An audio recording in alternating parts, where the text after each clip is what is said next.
There is nothing. Only warm primordial blackness. Your conscious ferments in it. No larger than a single grain of malt. You don't have to do anything anymore. Ever. Never, ever. Never, ever, ever, baby. An inordinate amount of time passes. It is utterly void of struggle. No ex-wives are contained within it.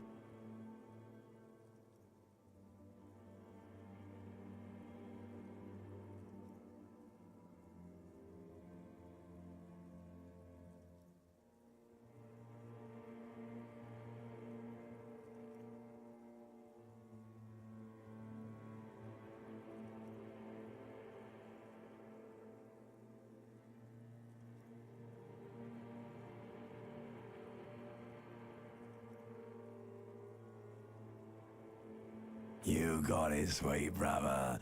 Nothing upon nothing upon nothing. I know you do, baby. I know. Coming right up, sir. Smooth passage.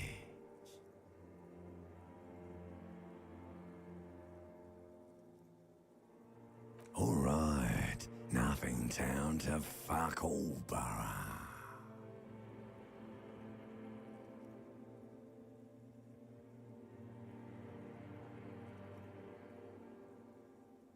Do you want me to upgrade that to a one-way trip, sir?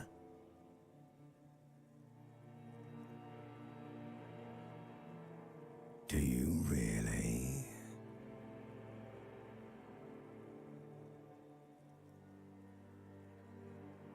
The song of death is sweet and endless.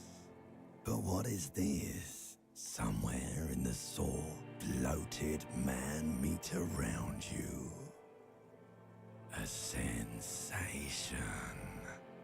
Like a fly to the ointment, your conscience sticks to it.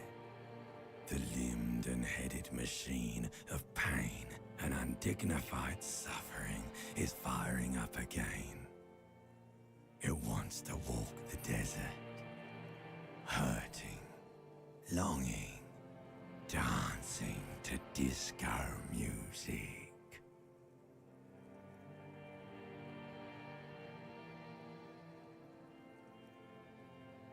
The stench of liquor rises from your mouth, and with it, an ungodly headache.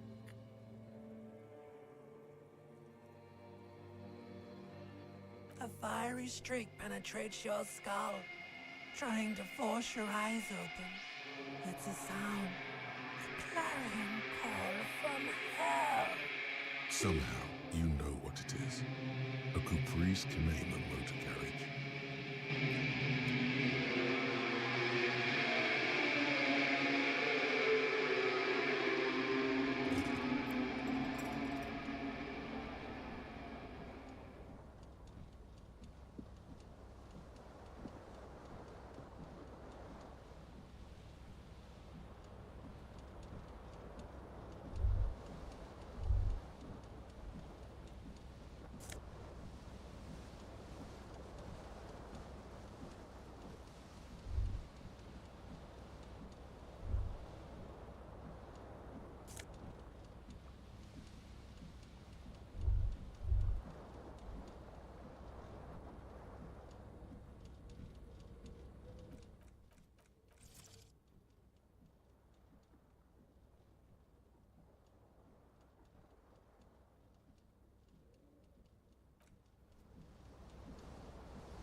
You hear a jingle.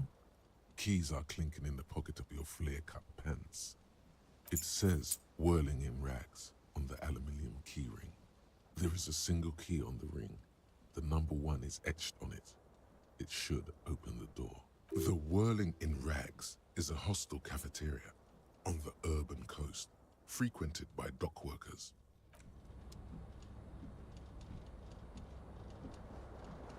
This fan has two chain pull switches.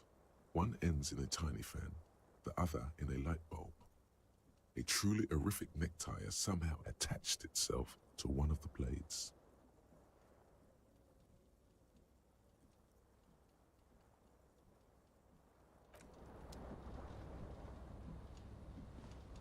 The window stands broken in its frame. Cold wind blows in. The shards face outward. Whatever broke this window came from the inside. A fine web of scarring covers the back of your right hand, but none of it is recent. More likely a projectile than a held object. There are no fragments on the floor from pulling a tool back in after impact. It is too large for a bullet, yet too small for a piece of furniture. You're looking for something heavy and larger than your fist, like the green shoe that's on the hat rack in the corner, which, coincidentally, is missing its friend. Congratulations, you smashed the window with your own shoe. Now you only have one. If you're lucky, you can still find the other on the balcony outside. The door to it should be outside your room. A cool wind gushes in. Your toes curl up from the cold.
A mirror hangs above a bent and broken sink.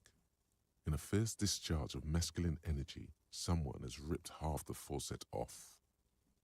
Was this not the same Elo that founds empires and lays waste to cities? Virile, uncaring towards the little things? Probably not, no. Hot water sprays from the faucet's base, and steam covers the mirror. You cannot see yourself, just the vague impression of a man. Suddenly, you realize you have no memory of the face that awaits you there, underneath the soft vapor.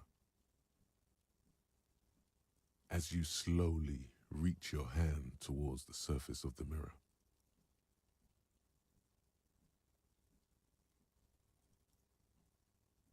behold,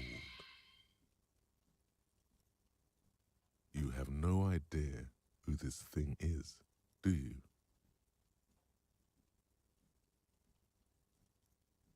Too late. You clearly have rigor mortis on your face. Or wait, is that an expression? Are you trying to make an expression with that face? Why? Please stop. It's horrible. You're scaring yourself. Oh my God. You can't stop. It's like it's not even voluntary anymore. You have worn that grin into your face and now it won't come off. What does it even mean? What is the emotion you're trying to convey?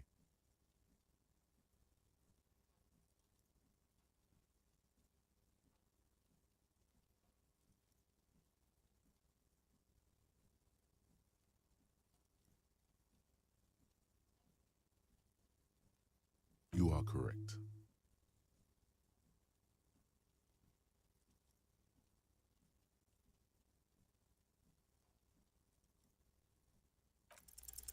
It belongs in the new, the third decade of the current century. Enough time had passed from the failure of the revolution that, For a fleeting moment, free market economy seemed like the ultimate, uncontested way of life for our species. Things were good. It was smooth sailing. People made gold and champagne-tinted interiors and facades to suit the times, calling this the new style. But more importantly, disco happened.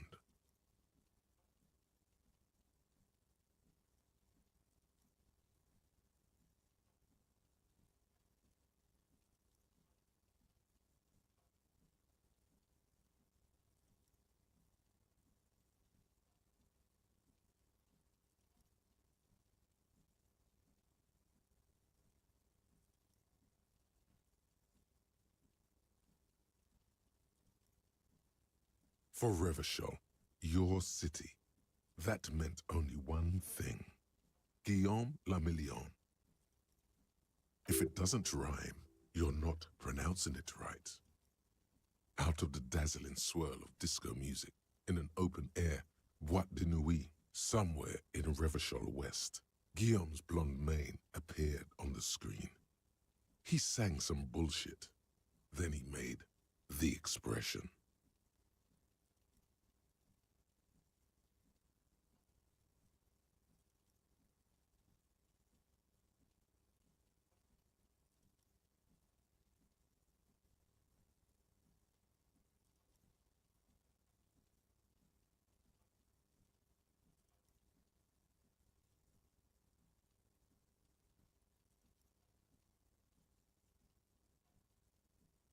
Everyone loved it. Maybe you thought some of the stardust would rub off on you. Maybe it did. Either way, it's all gone now. Only the grimace remains. You have some understanding of the near history of disco. The rest is darkness. Aside from the useless fact that the motor carriage outside was a caprice cinema. Some 20-odd years. There is a vast ocean of time between right now and the expression. Looking good on you, or anyone. Humanity has run aground in that time. It's a different world now. The expression is a relic. The click is used to spur on a horse. It also features heavily in Guillaume Lamillion's regional mega hit, Don't Worry, Your Pretty Little Head. It doesn't have to be. You can swoon over Guillaume and his champagne-corked smile whenever you want to. Maybe some of the stardust will return.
There they both are. Two identical shoes, both copiously green and indiscriminately snakeskin, reunited on your feet like two baby crocodiles.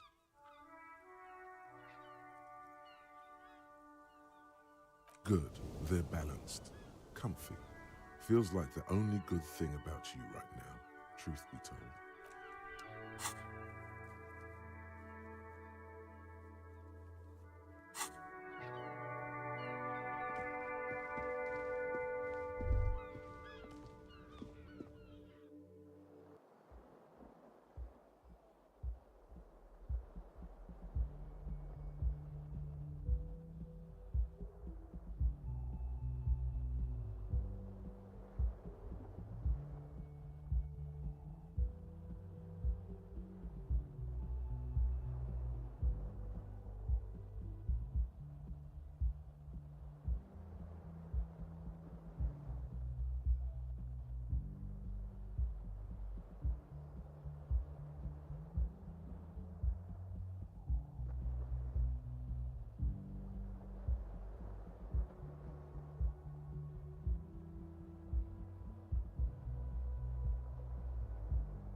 Hello, officer.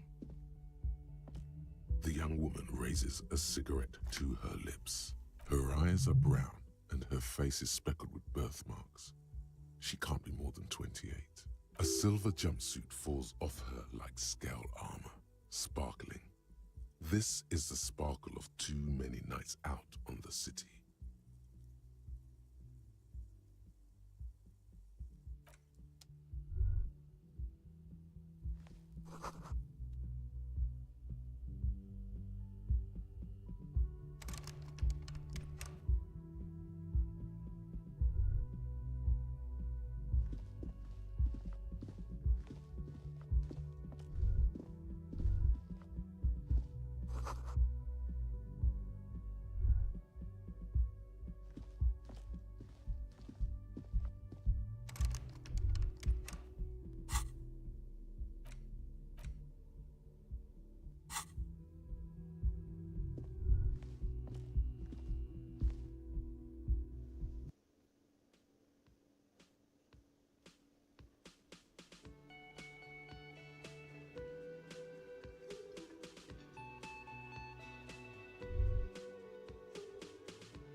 his late 20s, stands behind the counter, inspecting a stuffed seabird. As you approach, he gives you a sideways glance, then looks down again. Everything is cool between you and this guy. He's a big fan. Make some small talk. A competent work of taxidermy. The white and brown seabird lies among piles of coasters and drying mugs. One of its wings broken. The man is trying to mend it. Looks like the bird was ripped off the shield that was used to mount it, most likely on a wall. This is the Great Skua. The seabird is the symbol for the discovery of the Insulindian Isola, the part of the world you are in right now. The small steel tag says as much. The Great Skua, Stegosaurus Skua. Look, your buddy is over there.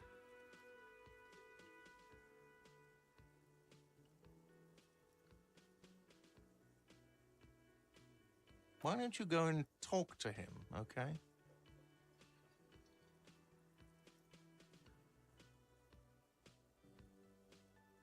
He pretends not to hear you, concentrating on the bird instead.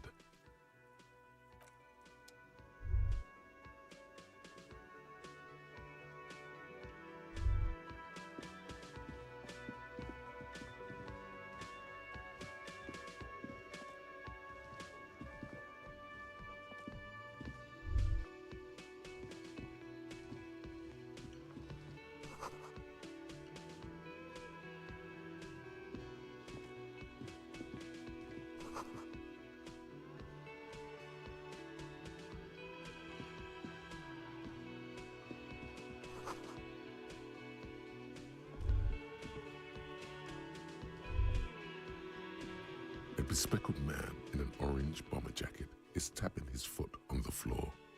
Looks like he's waiting for someone. As you approach, he narrows his eyes, and on the sleeve of his bomber jacket, as well as on its back, are the same enigmatic white rectangles as on your blazer. Hello, I'm Kim Kitsuragi, Lieutenant, Precinct 57. You must be from the 41st. You realize he's waiting for your name.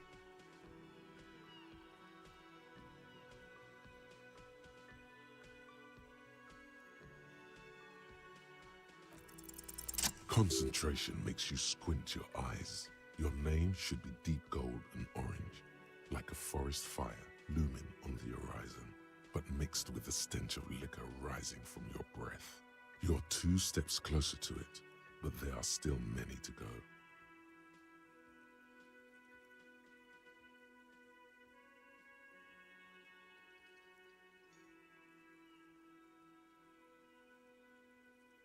It looks like we had a little scheduling error on Sunday. Saturday too, actually. Have you had time to talk to the manager here? What he means is, he has been trying to meet up with you for 2 days, but you have been otherwise occupied.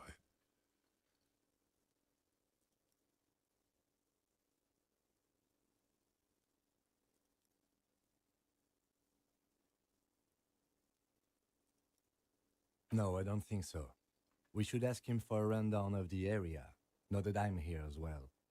I understand the scene is out back, right? It also wouldn't hurt to assure him the police are finally here. In full force, I mean. Have you mapped out the initial interviews?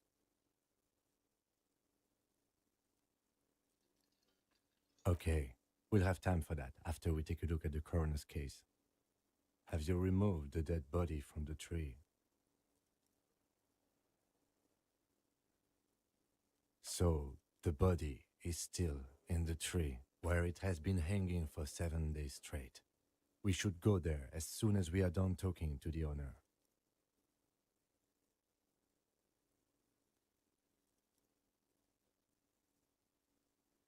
After you, officer. If you're about to embark on an investigation, shouldn't you have a badge? You mean you don't have a badge? Losing your identification card is a serious matter. My vehicle has a shortwave. You can use it to report your badge missing. I advise you to try to locate it as quickly as possible. But getting the body down should still take precedence. Lieutenant Kitsuragi is now in your party. You can talk to him whenever by interacting.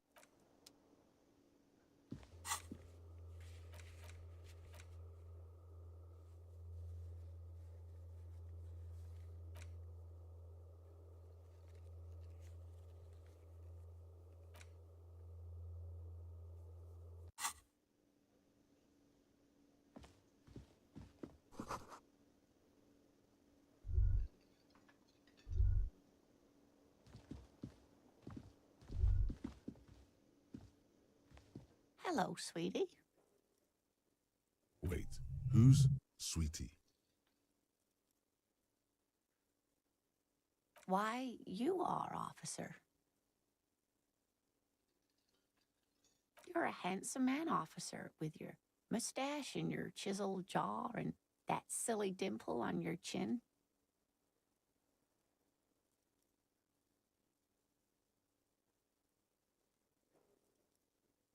Take heart, officer. You must forgive me. I'm getting so scatterbrained. I completely forgot to... I'm Lena. My husband Morel and I are staying with our friend Gary just down the street, but I come here for tea when they're away. This Lena is wacky enough for the motley crew. Hire her on the spot.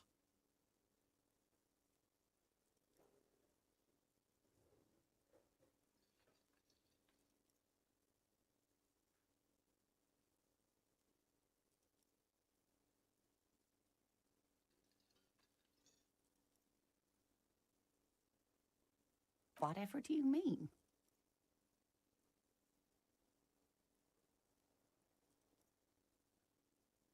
Sequence killers? Oh my. But I think you already have a partner. A partner who needs you to help him get a corpse down from a tree.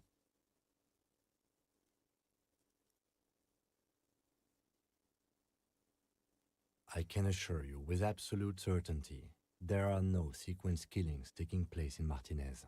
Now, gentlemen, no need to squabble. I wouldn't be of much use to you anyway, sweetie. Thank you, but Martinez isn't the most wheelchair-accessible place, you see. I'd slow perhaps another time.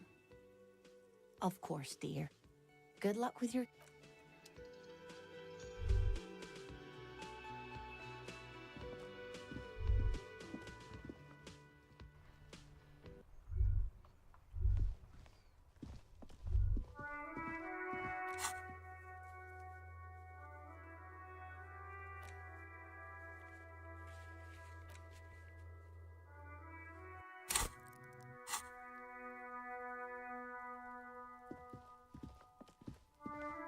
You see a set of tire tracks in the brown slush that covers the plaza mosaic.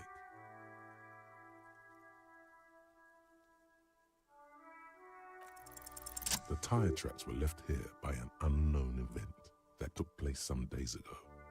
It's a message, written in the language of burnt rubber.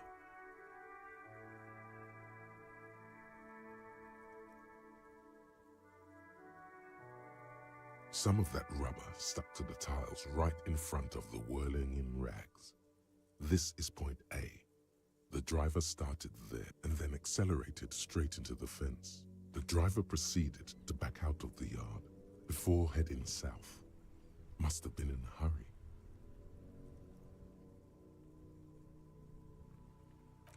I'm not sure. There are plenty of traffic accidents waiting to happen in Martinez. With the jam right here on the roundabout, I would keep them separate. You could follow the track south. There seems to be a canal there. See where they went, if you find the time.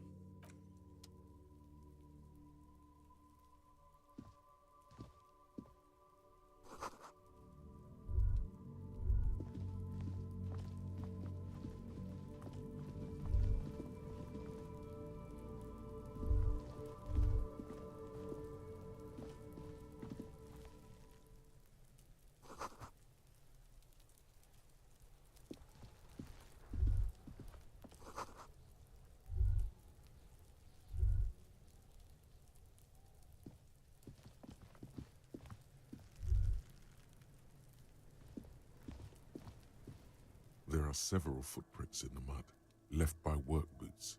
Anywhere from 6 to 12 pairs have walked here. Maybe more than 12. No, 8 pairs of boots have shuffled back and forth in the mud. 1. Standard work boot, steel reinforced toes. 2. Standard work boot, 3. Hobnailed work boot, steel reinforced. 4. Standard work boot, number 45 or 5. Another standard work boot. 6. An aberration, light as air, even pace, same make of boot, but number 41. Impossible to tell. Could also have been an adolescent. The gait is under. 7. The glowing outline of a standard work boot, number 46. But the imprints are twice as deep as the others. The weight exceeds 200 kilograms. 8. And yet another standard work boot, number 44. There's an aberration in the pattern of the sole, however. How many? I was pretty off then. I counted 20. I never got the hang of it. Hyperopia. Do you see anything out of the ordinary?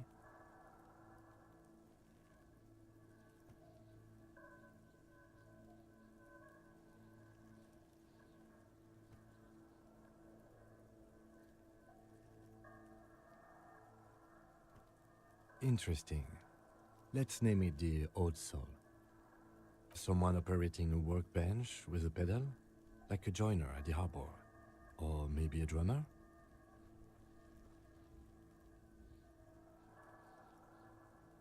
No, it's not. Forget I said it. We are not looking for a drummer. Perhaps it could be a driver. A driver would wear out the right shoe before the left. The accelerator is on the right.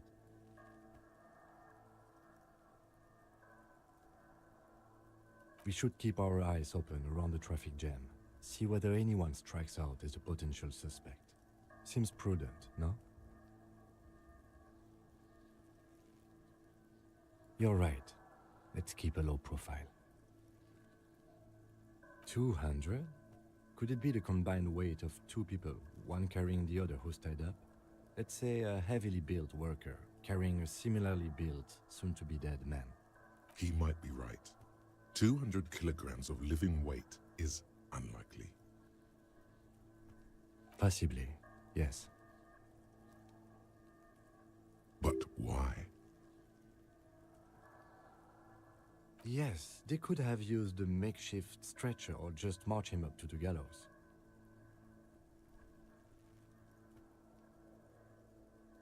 Even easier to carry on a stretcher, or between 2 men. Anyway, it's for future consideration. What else? A woman? Or a kid? Okay, how do you know? He knows it's hard to discern sex from a person's gait.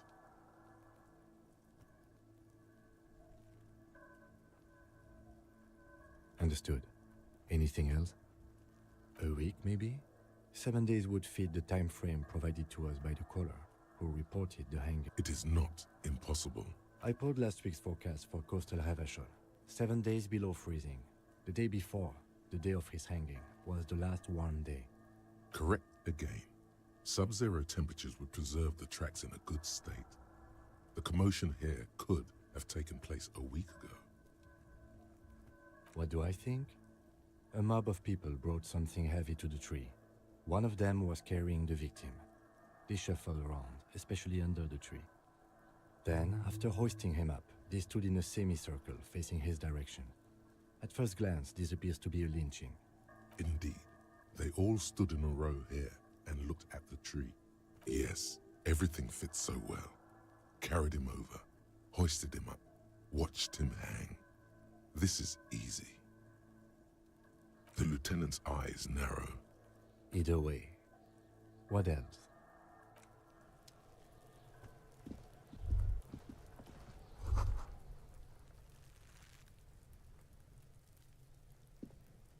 The corpse looks at you with bulging white eyes. The face around them does not look human.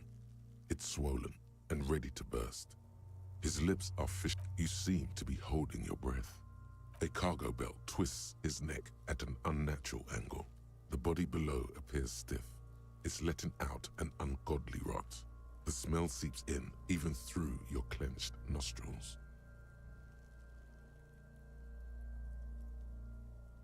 Active decay. It's okay to throw up, officer. No one is judging. He's about to blow! Cop's gonna blow, Kuno!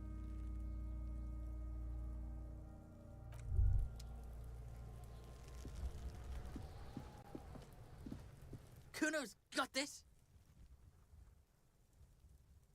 If there ever was such a thing as an ugly kid, then this is it.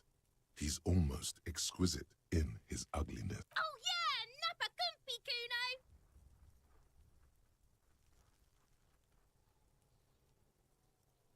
Right in the dick, Kuno! Get him right in the dick! Love it in the dick. The boy is sweating profusely. His eyes are like two black holes and his jaw is twitching as if trying to break free from the empire of his body.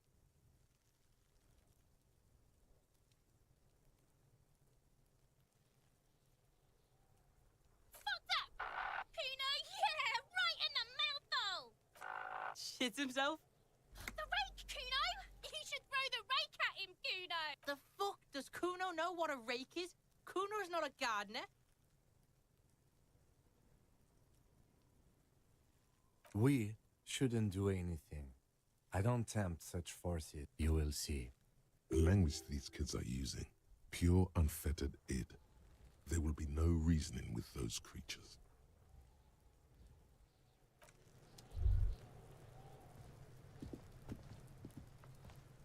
This trash container is locked. The sliding lid has a padlock that says, "Whirling in rags." The body is downwind from here. Maybe you prefer the smell of garbage to the smell of death. We could try using a pry bar. There's one in my motor carriage, or we could ask for a key from the manager of the Whirling in Rags. He probably has one. He might also have information. This is better than the pry bar.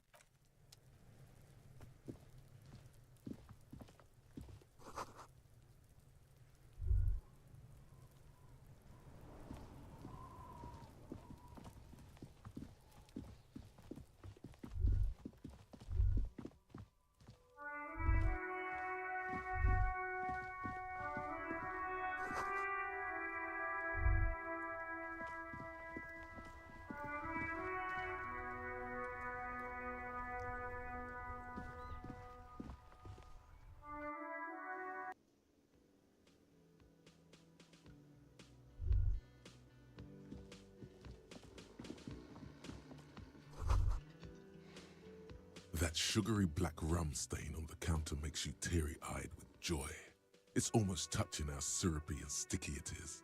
How long have you been up already? Oh, excuse me. Do you have something better to do than lust for sweet syrupy rum and lemonade? With a twist of lemon?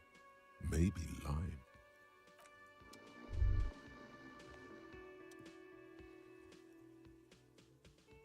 A colorful piece of plastic is dangling from his carabiner. Makes your fingers itch.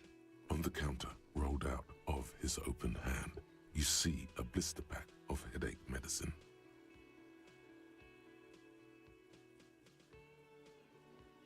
No idea. Looks like he works for Wild Pines, the logistics company who owns and operates the harbor. Possibly because there's a strike going on in the harbor. There's not much to do aside from drinking and sleeping.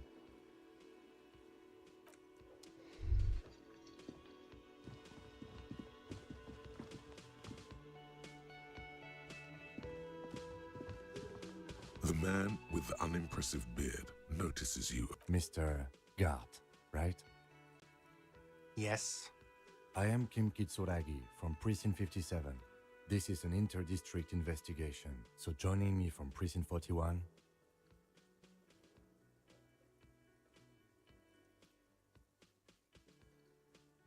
Right.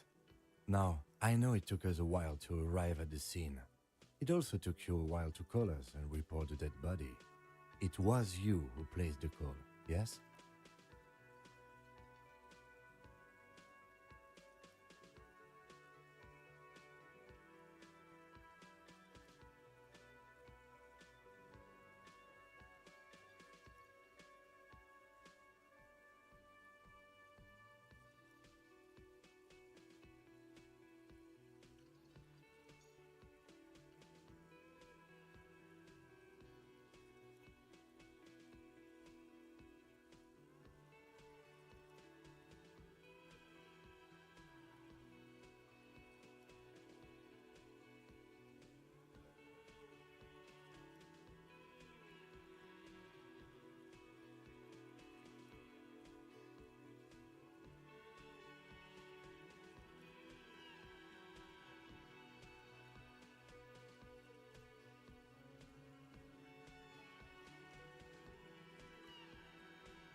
No, I only just got here. It was probably Sylvie who called you. She usually works the bar here. I'm only temporarily taking over her duties. Do you have her number? As a matter of fact, I do. This sounds like something you can use to call this Sylvie later. You said you just got here. From where? Are you a local? What, of Martinez? No, I live in Jamrock. I only sometimes come here to keep an eye on the place. This is just one of the many, many cafeterias I manage. But you still know your way around, yes? In case we need directions. Yes, I know where some things are, but as I said, I don't live here. I just used to work here. And I'm not going to start working here again, if that's what you think. I didn't imply that. Detective. He probably means this is where you step in and ask your questions. His face expresses profound doubt in your having this. Ask him about the body's location before asking if he killed him. People give up information in the more innocuous questions, which you can later use in the more sinister ones, not vice versa. She went away because none of your business. Have they not been telling you you're a cop?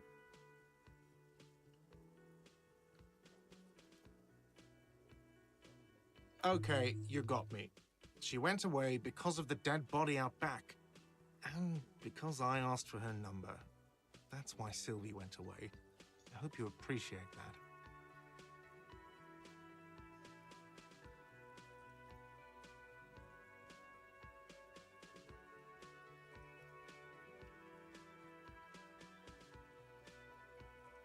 Thank you.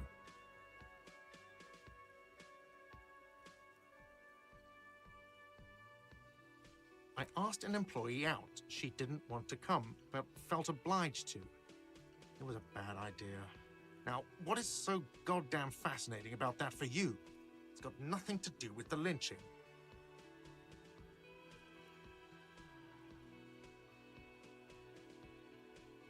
Good for you.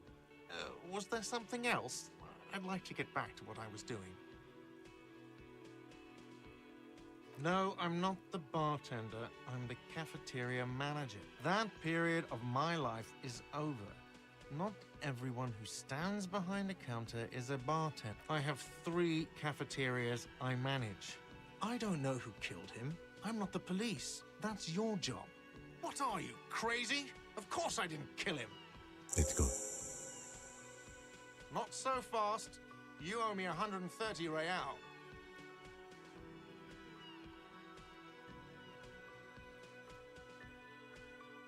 Oh, excuse me. You owe me 130 real.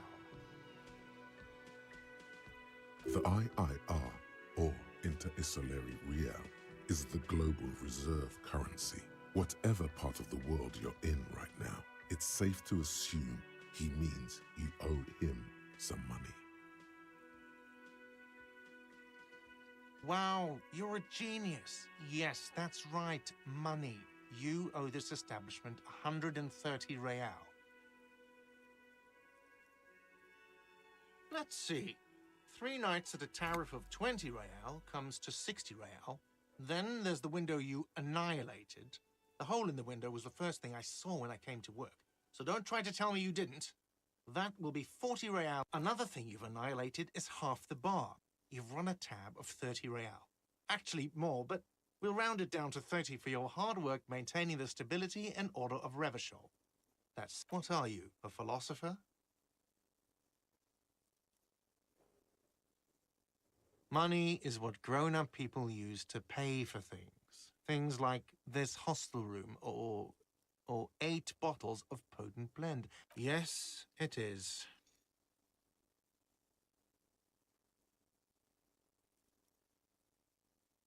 No, you see, that's 40 cents. Cents are a form of currency 100 times smaller than the real. I'm not even going to take this. Come back when you have 130 real. The cafeteria manager stands silently. Isn't it evil? The order of magnitude between what is asked of a person and what they have.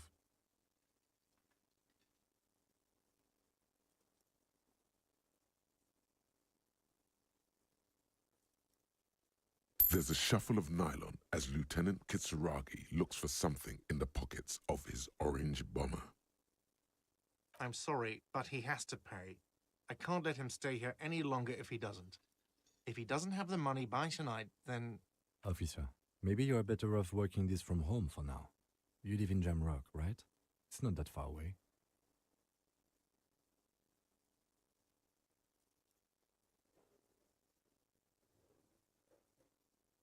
Officer, you really need to take this up with your station. I have a shortwave radio in my car. Call them, ask for assistance. We have to get this in. Good luck.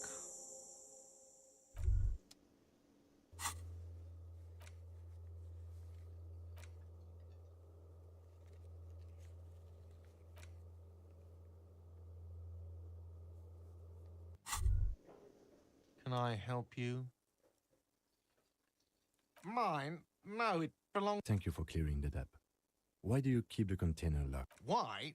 To keep the hobos and drunks out. That's why. And the neighbors too. They put their trash there and they don't pay for the garbage company. I thought as much. And are you the only party with access to the trash? Well, yes. Us and the garbage disposal company. It seems a little callous, doesn't it? Something stirs in you. Prod at him and find out.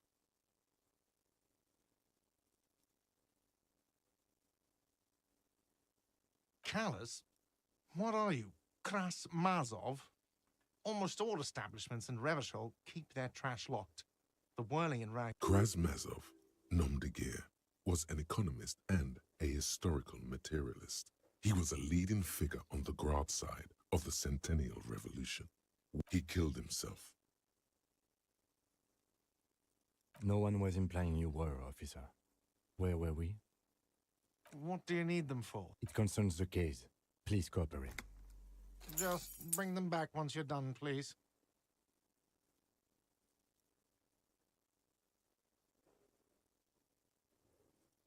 What thing?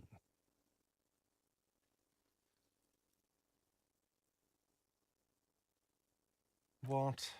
By the way, you should come back to this thing-based questionnaire if you see anything interesting in the whirling later. By the way, where is home? The address is coming up blank, and this place sure isn't it. But you've been at this hostel cafeteria for only 3 nights. Where were you before? You had to be somewhere. You don't really know, do you? South, maybe, doesn't sound like somewhere you can stay if you run out of money.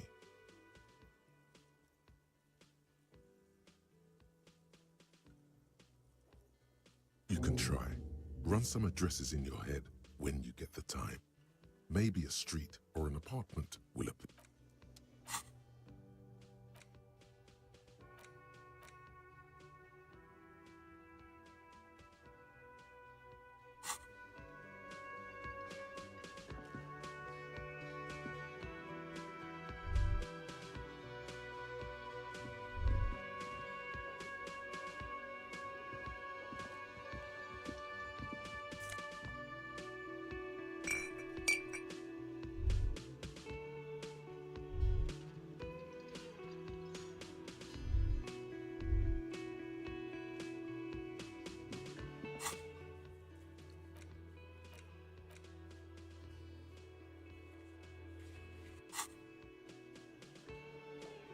Yes?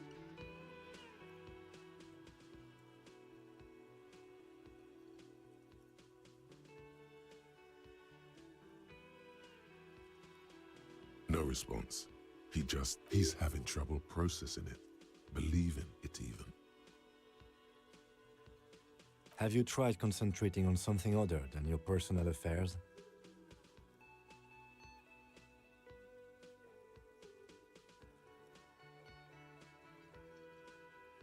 Focus on other people's troubles, not your own. That is a relief. A moment passes. The lieutenant glances at the sports watch on his wrist.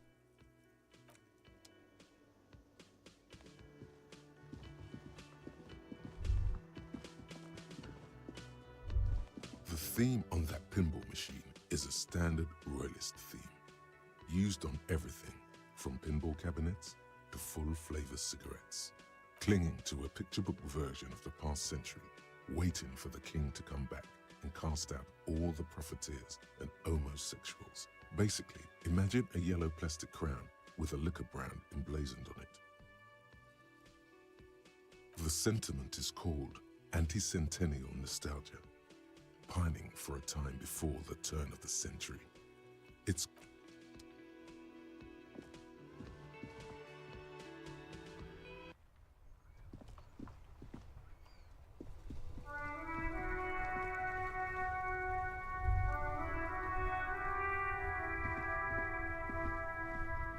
Before you stands a motor carriage. The bodywork is covered in blue and white livery, bearing the number. Vapor emanates from the large engine on the back of the vehicle. This must be the infernal machine that tore you from oblivion. The Caprice Kinema motor carriage. In the cabin, you are welcomed by a set of steering levers, a radio microphone on a hook, a pull-out toolbox under the seat, and the soft glow of the fuel preheater gauge. A scent of leatherwork and heavy fuel oils washes over you. The frequency tableau lights up, and a green button labeled Prime Line glows like a feel. The soft purr of electrical kittens, radio waves cast far and wide over the metropolis. A woman's... This is Precinct 57. Hello, Lieutenant. How may I assist you? Hello, Alice. Please assist our colleague from the 41st precinct here. I'm putting him on. Operating the radio is easy. Just be confident. You've probably done it 1,000 times. This is Officer Alice Demetri, Precinct 57. How may I assist you? Under the green Prime Line, a yellow saved button catches your eye. You wonder what the lieutenant's default radio station is.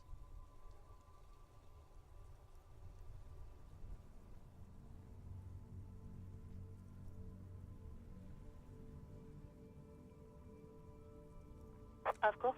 What is the number, officer? Yes, hold on. Her number is 00. Received. Hold on, officer.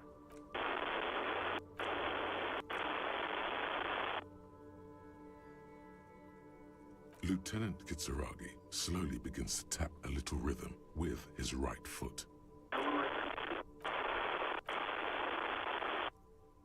Officer, I have Sylvie Malaika on the line for you. Yes, hello?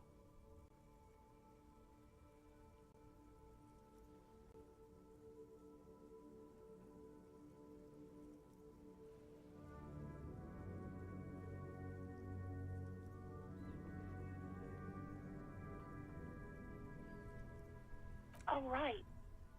Hello, officer. What can I do for you?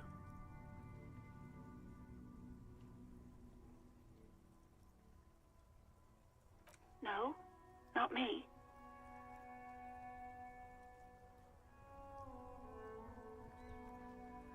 What? Of course it bothered me. But I thought the Union already knew about the court.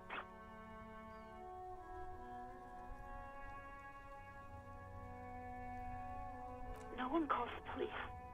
The Union would get angry. You know, what the Union says goes. People listen to them and they take care of their own, which is like everyone here.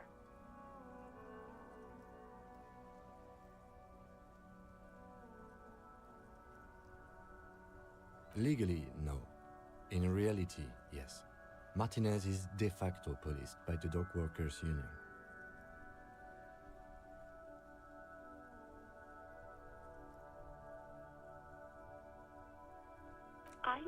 I didn't want to get in trouble with the others. Push her further. Show her the error of her ways. I didn't know I had to report it. I thought someone would take him down eventually.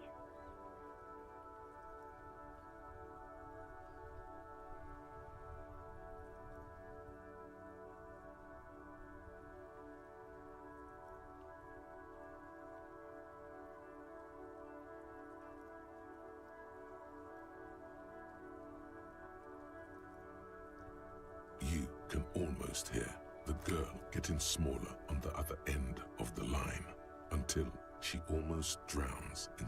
No. I honestly don't know. It was someone else. We'll find them sooner or later, officer. It just might take a while. Okay. You mean, why did I leave the bar? Honestly, I'm not really comfortable. Why not?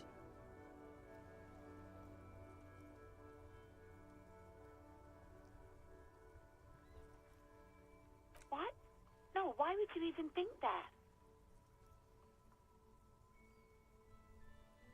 Please, don't bring Gar into this. It's none of your business. God, why can't you just mind your own business?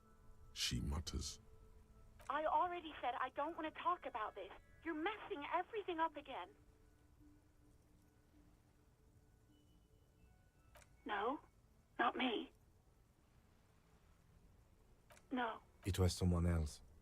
Okay. You mean why? Why not?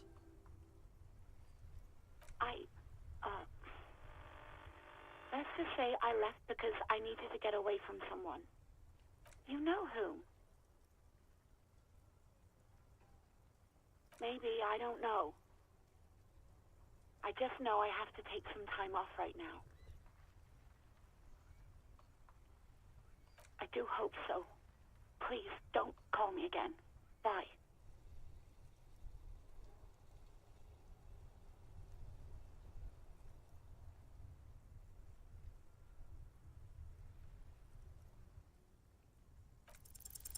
Yes, you have obviously done something to upset her at the Whirling in Rags when she was still working there.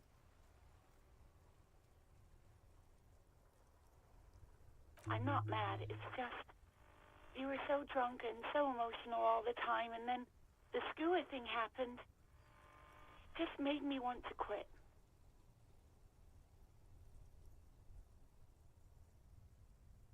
Yes, obviously. You were the worst client I've ever seen. And I have seen so many assholes in this place. I've had sailors fighting, union guys grabbing my ass, kids stealing booze. Once a guy was glued to the karaoke machine every night for 2 months. But you...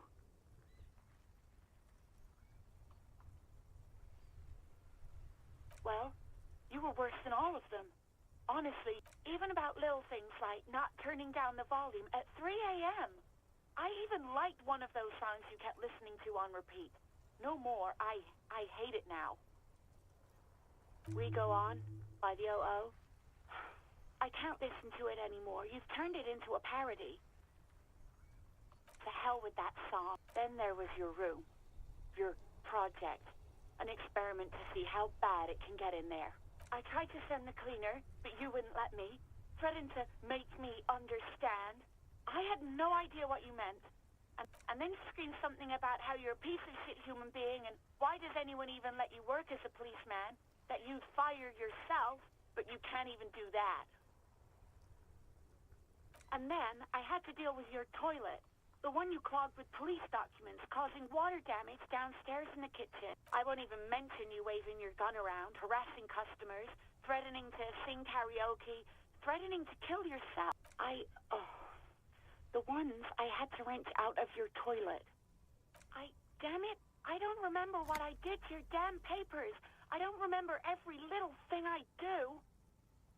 Especially when there's a hurricane loose. It's your fault for losing them, not mine. No, you really weren't. You were simply the worst.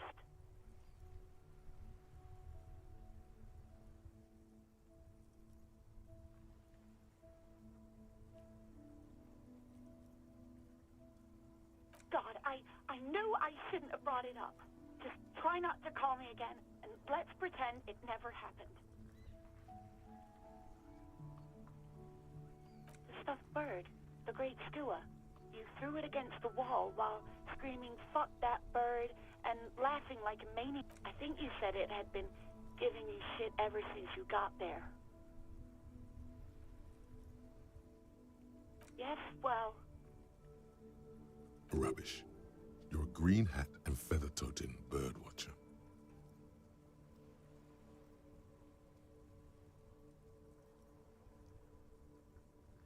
Or a cop with brain damage. One of the two. Wait, really? No, this is absolutely not true. I like Guard. No, I was actually flattered. I've always liked him. It was just... There's a pause. You can almost see her on the other side.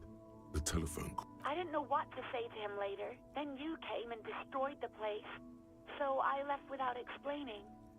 I should have told him, maybe. Okay, but please don't mess it up.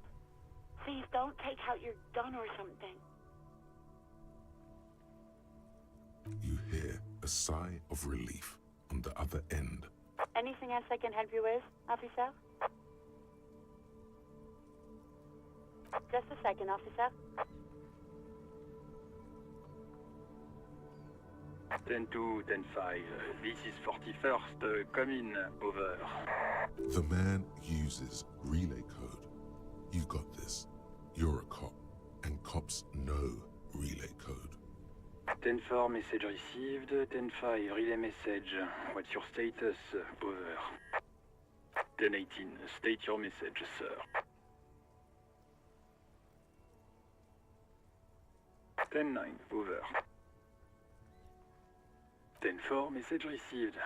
This is a very serious situation. I need to 10-22 the captain. Is it him? What does he want?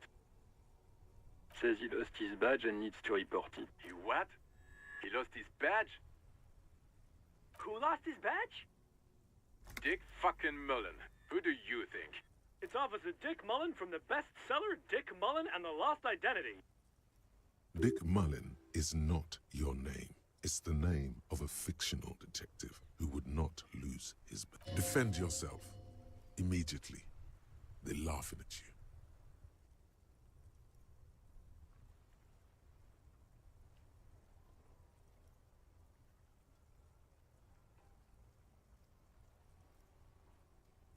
He says this has probably happened to other policemen before him, and... Oh, goddamn it. Is he fucking kidding? The whole station's gonna be dicked for this. Satellite Officer Vikmar is wondering if you might be joking and adds that this tarnishes the reputation. Mullen dicked us. He's asking you to stop. Of course it's serious. He lost his fucking badge. Satellite Officer Vikmar concurs. Losing your badge is serious. 10-4, I hear you, officer. I'm just going to make a note here that you are in pursuit of your misplaced badge. Fuck me. Mac, come here. You've got to hear this. Dick Mullen lost his badge. What's going on? Super Cop here lost his badge. He lost his what now? His badge. He lost his goddamn fucking badge.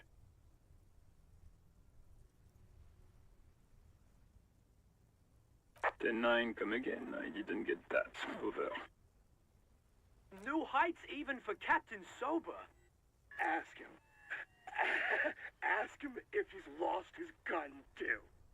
Sergeant Orson wants to know if you lost your gun, too. Check your pockets. Check your... Holy fuck.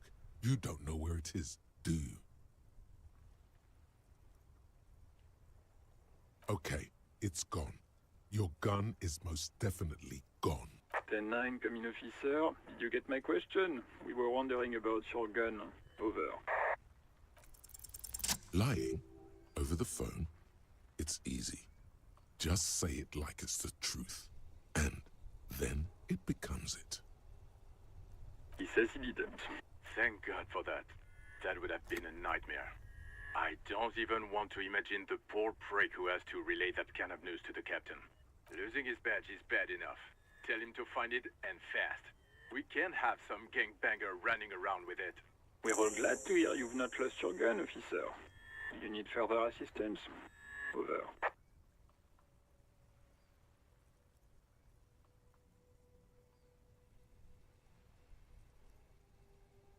Ten-4, I hear you. I don't... What does he want now? He's asking for money. Is he fucking kidding? I don't think he is. Don't give that asshole anything. He's just gonna drink it. All right. That's a negative on the additional funds, sir. Over.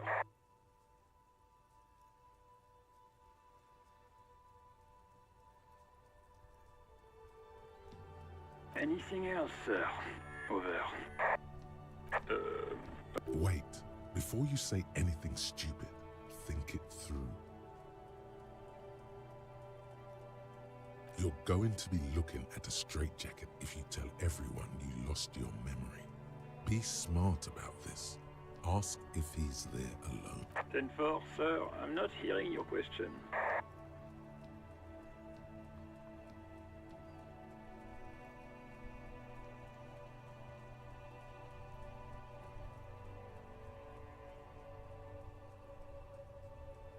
What? What is it? He wants to verify the information on his badge. But of course, it says Dick Mullen, High General of the Revacholian Cavalry Force. Tell him to stop wasting time. What do you need, sir? Over.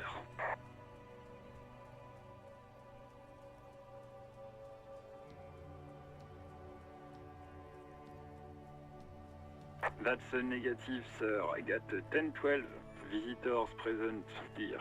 Over.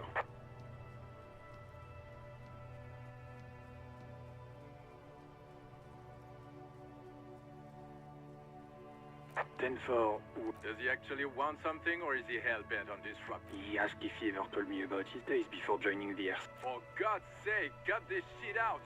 Tell him to stop wasting time and be a goddamn Sir, Satellite Officer Vicmar says... So, was there anything else? Understood, sir. Over. Roger that. 10-10. Over and out.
Can I help you?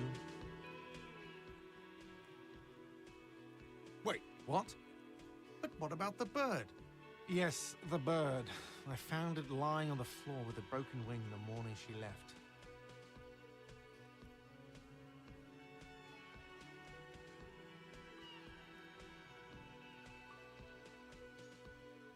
Why didn't she just tell me that? I don't care about stuffed birds. All right. Did she say anything else? About me, you know? Did she say anything about me?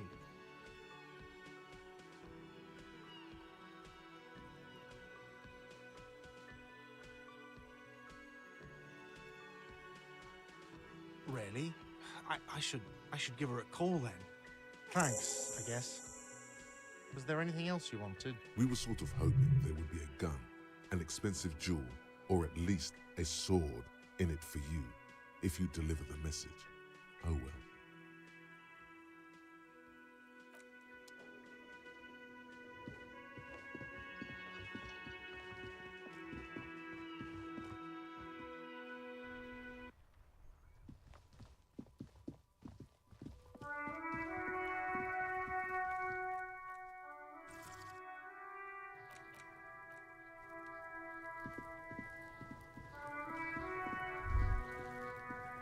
This trash container with a well-oiled crack, the lock, the smell of rotten food rises to greet you.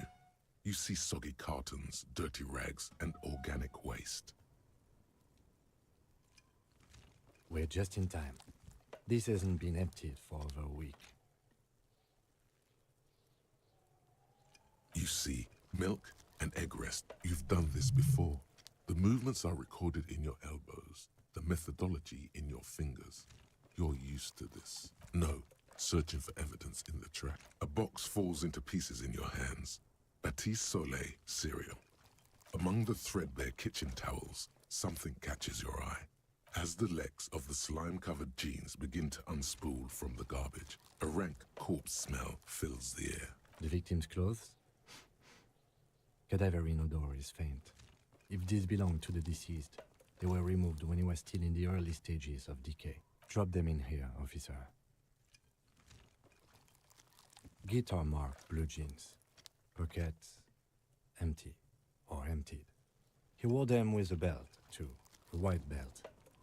The loops appear stretched, but the belt is missing. That's it. Do you see? Something slimy catches your eye. A drab, long-sleeved shirt, olive-colored, appears from the food waste, dripping with pus. This is a military-type overgarment. No label or serial number. This is the kind of rib-knit shirt that's worn over light armor to conceal it in an urban scenario. Anything more? The rest of the rags are just kitchen variety waste. A yellow old mug that catches your eye. But other than that... All right. We should go to Gart again and ask if he knows who put the clothes in the trash. It could be as simple as someone from the hostel cleaning the yard. Or that one. I'd advise against confronting that force.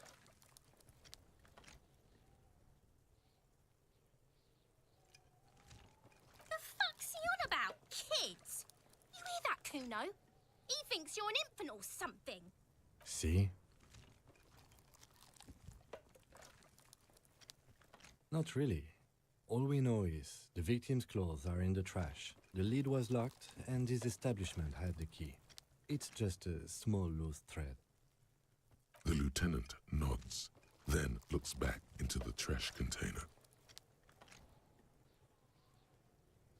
It's just... What's this? A blue piece of plastic sticks out from the apple peels. It's shiny. Something larger. A clipboard. A blue plastic clipboard with moist papers hanging from it. They look badly damaged, but you can still make out forms and notes.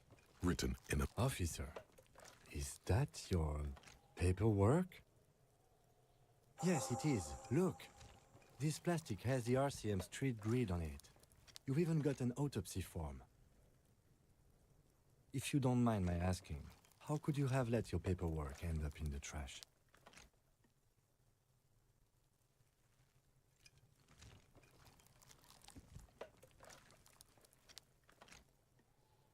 Well, lucky we found it.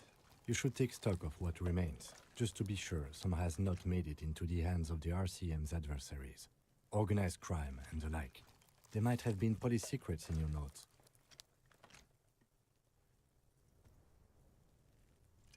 It will also not hurt to start taking notes on the case. Anyway, where were we? Some items, such as the ledger you found, are interactable. Go to your inventory and select the Interact tab to read your paperwork. You pick out a broken mug with an oddly racist depiction of the yellow man frolicking in saffron. Only in its social sensibility. You've acquired an interactable item. Investigate this item further by going to the... The container sounds a muffled gong. That's one thing off the list. I think we got it all.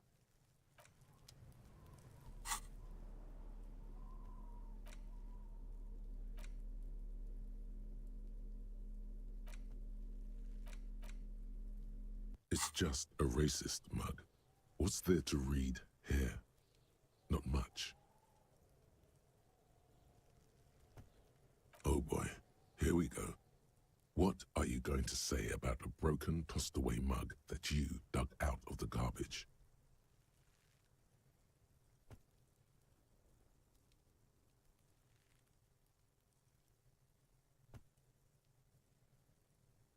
Understood. You're that kind of detective. Why don't you... It's the ledger you found in the trash. A pitiful cabbage of white and yellow papers hanging from plastic board, barely held together by a metal clip. This sad display is made complete by the faint smell of urinal cleaner. There's a piece of toilet paper, or is it cleaning tissue? No, it's a metaphor for you. Thank you, waterlogged ledger, for spelling it out for us. It's just toilet paper sticking to the back of the plastic clipboard. You can take it off if you want. Still wet, the toilet paper peels off the plastic easily. All you have to do is shake it off with your finger and voila! The ledger now looks marginally better. An aluminium block runs the width of the board, biting down on the paperwork. It's crocodile. The surface is interrupted by a silvery sticker. It's rectangular, sparkling with iridescence. You don't know. Looks like an official mark, made to be low visibility outside the right circumstances. What? That thing. It's a halogen watermark. We use it for adding information to RCM property. Any capable light with the right wavelength will do. All RCM vehicles have headlights designed to reveal halogen watermarks. Mine too. This means you can read the watermarks if you just turn the lights on. Okay. While a bunch of sodden papers sag from the... They're not exactly white. They're yellowed in patches by sunlight and alcohol and covered in dense blue handwriting. Ink escapes into watercolor patterns, reaching its tendrils across entire pages. The paper itself is checkered with faint red lines, forming short paragraphs. Once in a while, there's a red stamp that exclaims, "Case files commit to paper." The case files themselves are plenty. You count more than 100 sodden, crumpled up, earmarked pages falling apart in your hands. Work, strife, poverty, the Jamrock Quarter. These are handwritten logs of investigations dating back to January 51, this year. The exact number is hard to estimate due to missing pages and an odd naming convention. But there are at least 20, maybe 30 cases undertaken, not completed, mind you. It's the middle of March. You have attempted 2 cases a week on average. What do you mean? Is that all?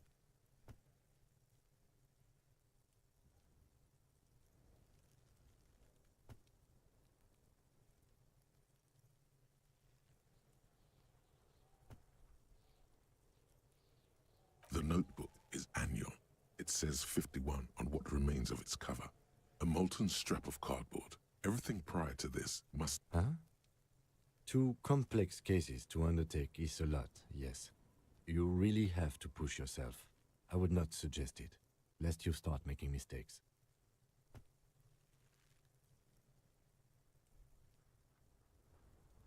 Arson, petty theft, spousal abuse, handwritten logs on investigations dating back to January 51, stamped case files, commit... Yes, it appears you employ a, shall we say, robust yet literary system. Each investigation has its case number written on the margins.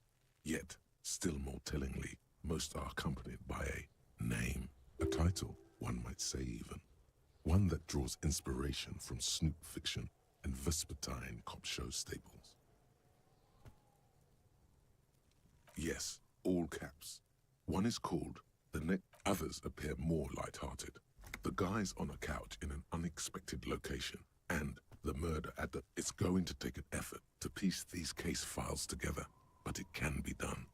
Once you're done inspecting them up close. There is, for precisely one more. 15 pages near the end remain untouched by the damage. The checkered grid forms a structure of passages, breaking the case into subtasks to... Once all the tasks are accomplished, the case is complete. Sadly, the ledger only comes with an old, worn-down lead pencil. It's unfitting of this monumental event. The ledger only comes with an old, worn-down lead pencil. It will do, barely. But the lieutenant looks at his blue notebook. 2 fat, shiny pens hang from the binder. Like large caliber bullets. He is not really saying anything, just standing there, looking at them. Know that I give this to you with resentment. The tasks you've completed flow out of the blue oblong pen in a brash freehand uncannily similar to the rest of the letters. The wording comes inspect the victims, interview the cafeteria. It's not exactly poetry, but poetry would be out of place. A satisfying slash sounds across the paper. Things to be done and things already done. The composition. No, actually. Any ideas?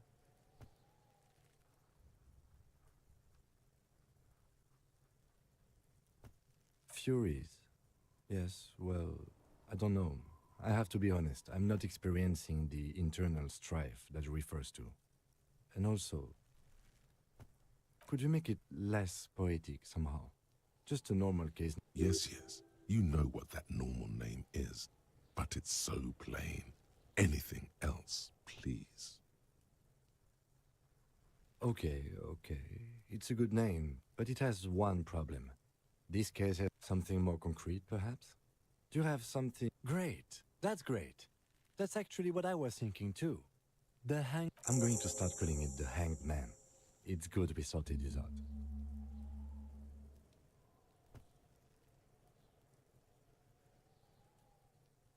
Yes, how very childish of you. In your and my defense, almost everyone in the RCM uses the titular system, in addition to the official alphanumeric. It's a holdover from the early days of the RCM, right after the revolution, when again, in your defense, I seem to have named one the man with the hole in his head. That was a real person. His death was real. Still, I named it that. I pray his loved ones never find out. Rail spiked through the head. He died. You don't exactly close them, so much as distance yourself from the smelly papers.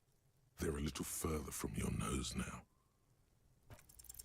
It's proving to be harder than expected. You just don't have the intellectual rigor to patch the quilt back together. Try again later. In the back, you see, then rip them from the binder and hand them out. 3. The topmost are misconduct. You don't have to be an intellectual giant to do police work. A monetary penalization ranging from 20 to 2, but they appear pleasantly vague. These are quite sinister in turn. They give a date and time for the person to appear at the specified precinct police station. Below the call are the criminal charges you risk by not, all in a print so small it could be considered downright cute. A dozen pages of thin copy paper, bright red in color. You see the parameters of a deceased human form waiting to be filled in. Age. Yes, all that remains. The rest of the stinking cellulose is much worse for arson, petty theft, spousal abuse, handwritten logs on investigations dating. You don't exactly close them. It's made of dark, something rattles inside, ever so lightly, and something small inside, light, made permeables. It's not hidden per se. The compartment is made for permeable materials that would get damaged if something happened to it. The plastic shimmers like lapis lazuli, but it is not see-through. You cannot see to its center. With your hands, you 4-sized pages hang from the clip screwed to the top of the board.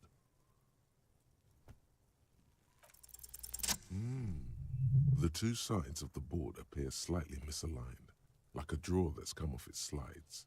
If you bend, the slides snap back into place. It should be possible to just, you know.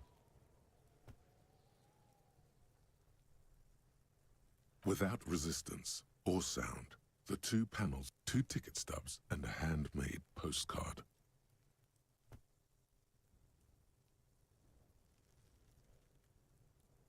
Two octopuses are smiling, reaching their tentacles toward each other. Two octopuses are smiling, reaching their tentacles toward each other in the colored pencil drawings.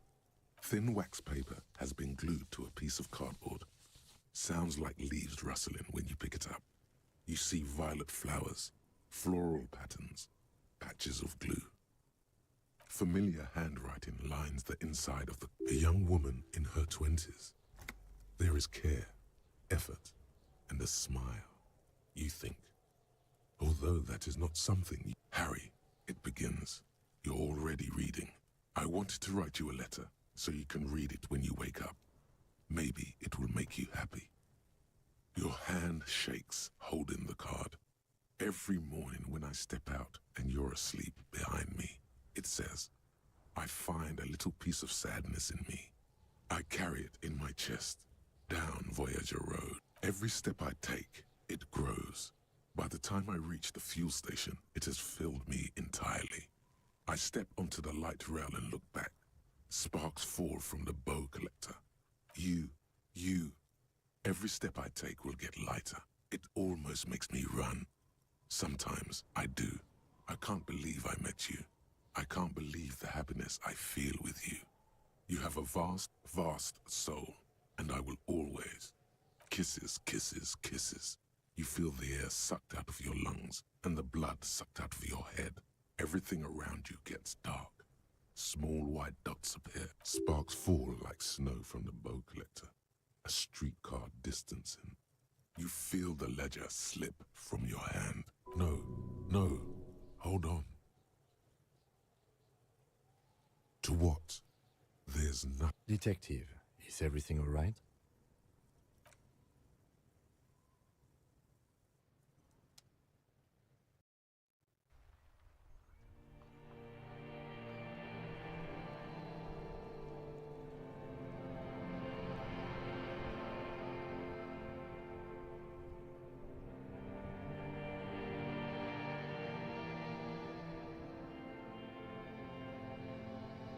There is nothing.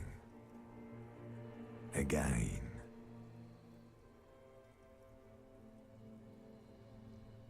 Well, that's me. Is he? A bitter caustic sense of loss remains. Even in the darkness. The cool. Here in the paleo-mammalian cortex, we call it. Because it's always there. Tell him. Ah, yes.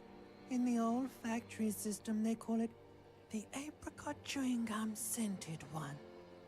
It's unhealthy of them to linger on it so. But as they say... Yeah, man. Fuck everything. Total blackout forever.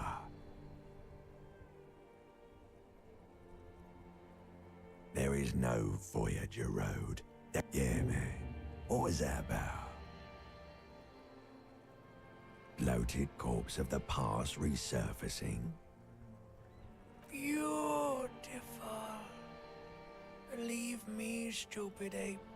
It's like... You think they would let you? Until you disintegrate into biomolecules? Nah. Yes. They're pouring something on you. It's in you. And It's delicious. Glowing lights on a dashboard emerge out of nothingness. In the upholstered cabin of Lieutenant Kitsuragi's motor carriage, seated in the driver's basket, the air is thick with leatherworks and heavy fuel oil. Cold water runs down your chin. Drink. Water. The water is cold, silvery, the stuff of life itself as it pours down your... Drink. You haven't drunk water in 2 days. With greedy gulps, you down half a liter of... What happened?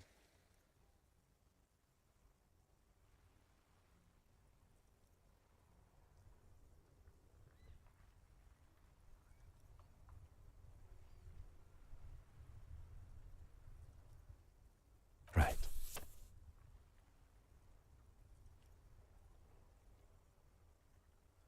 You dropped these. Are you okay to proceed? Good. The Ledger of Failure and Hatred is a special item that can be used both as an interactable and a tool equipped in your held slot for skill bonuses. Find it under the Tools tab.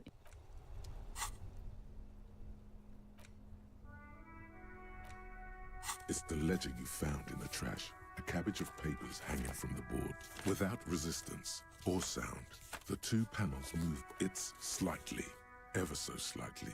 The acidics, you know, like the bits they put into public piss bowl. If you knew it was dunked in the toilet before getting chucked into the trash. Torturing your own nose for no reason.